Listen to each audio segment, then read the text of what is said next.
We're here in the soundproof room at Gibson, Beverly Hills for the Titos Handmade vodka event. And actually there's a handmade guitar to help support the Grammy Foundation, Titos Handmade Vodka. This is a special edition guitar. And here we have Sergio from Apogee. Hi. Oh yes. What are you demonstrating right here? You've got all this computer equipment and you've got a guitar, and I hear you play sweet music. Yeah, actually, a couple things. We're using these Apple iMacs,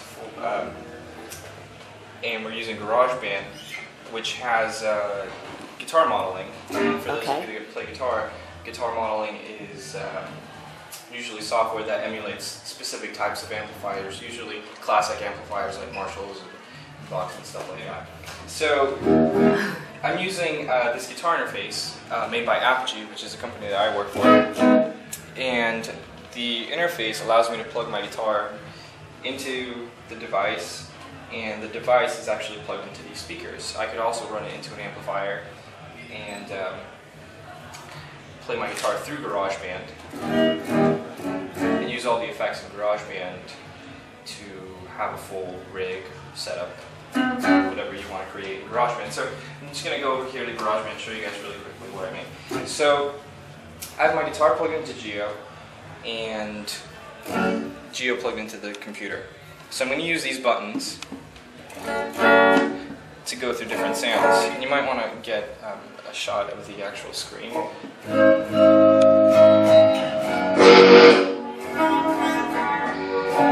So I'm just going through different sounds, and I can create my own sounds. So you're using your foot and pressing the buttons down on the floor on the Gio. Exactly. And and then it moves the screen.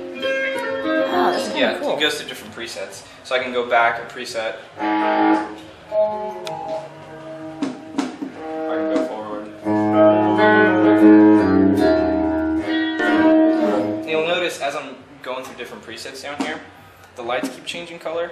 I get a different amount of lights every time I switch. And that corresponds to the different pedals that are on GarageBand. So if I go in here, you'll notice there's 4 pedals, and there's 4 lights on Gio.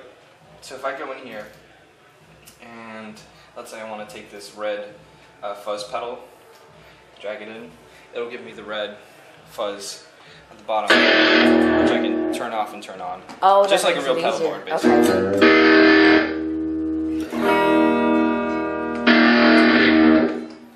Recap. We've got next and previous, which allow me to cycle through different sounds. And then I've got the silver button so that when I add in a pedal of some sort, on Gio you'll see the lights light up and you can turn the effects on and off. In top row Gio you'll see the transport buttons, which allow you to do record and play back, move the song around. So if I hit the record button,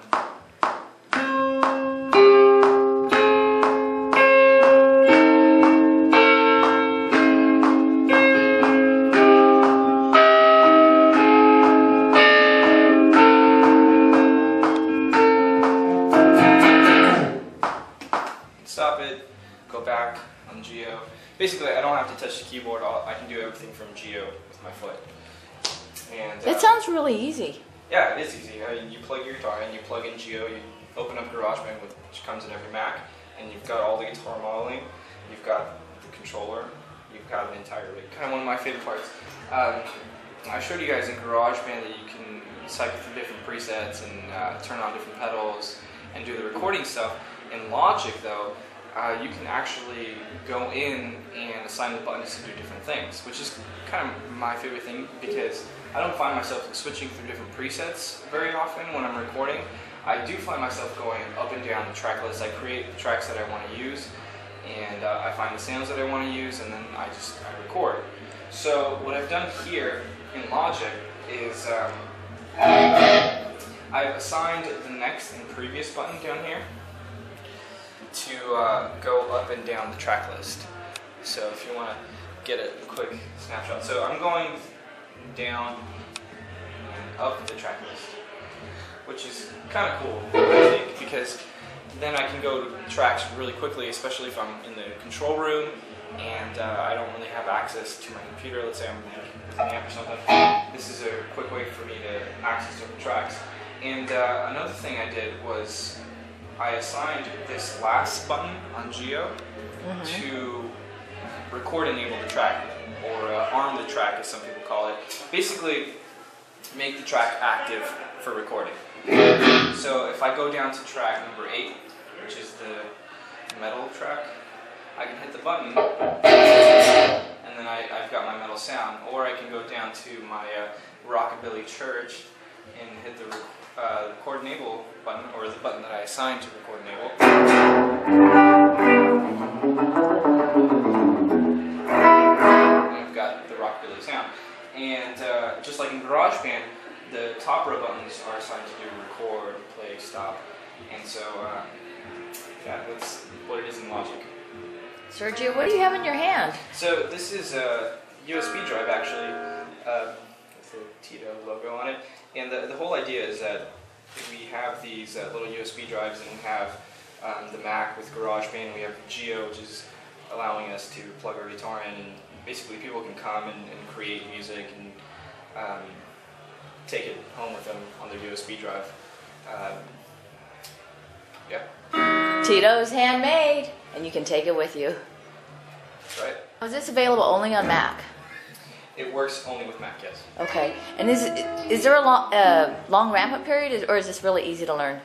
Well, that was basically it. In GarageBand, you've got going through different sounds, you've got the buttons to control your different pedals, and you've got the transport buttons, which allow you to do record, play, stop, and that's all you really need to know to start recording music. Oh, that makes it easy then. So if people want to find out more information about Apogee, where would they go on the internet? You can go to apogeedigital.com Okay. /Gio. We have videos on there. We have videos. We have videos on Gio, basically, and lots of cool stuff on there. We actually also have a recording blog, and that's called Transport. Yes. And how do we access Transport again? It's right on the front page. Yeah, they can just go to the website. There's actually a link on the front page for Transport, and we post recording tips and techniques and cool stuff on there. So. That's pretty cool. So they'll just have to look on Apogee's website, apogeedigital.com? Yes. Okay, perfect. Sergio, thank you very much, and I guess rock out. Thanks.